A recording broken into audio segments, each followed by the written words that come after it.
देख यहाँ मुझे सीजनाल कड्डी आज घिनिक रखीचे यहाँ आधा केजी कड्डी अच्छे जिते बड़े भी कड्डी किनले ताके पहला भल भाव पानी रे बतुरी कर 2 3 थर धोई देवार कथा आरो ताके आमे 1-2 ईयर भी स्टोर करी रखी परमा। पहला पूरा हाथ रे पूरा भल से चिपी दे करी तापरे गुटे कपड़ा रे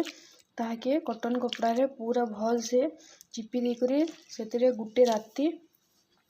तार उपरे गुटे ओजनिया सामान की पत्थरटे रखी देथिले सब पानी बाहरी जिबा तापरे हमें ताके गुटे काच बोतल सबुतर बेस्ट है काच बोतल रे हमें ताके पूरा जाकी जाकी जाकी भर्ती दे करी ताके बेला रो बाड़ी जेन थिसे से साइड सेत्रु पूरा प्रेस करी करी तार जिते पानी थिबा बाहर कर देमा टिके चूटा जदि हमें ढिला करी करी ताके 2-3 दिन तो खरा रे उल्टे की रखी देमा जहाँ पानी थिबा बाहरी जिबा आरु सेटा पूरा जेनता हमर फ्रेश स्मेल थिसी पूरा हे स्मेल रो संगे गुटे वर्ष 2 वर्ष तक भी पूरा भल ही करे थिबा बाहर भी रखले किछि नहीं हुए फ्रिज रे रखले भी किछि नहीं हुए।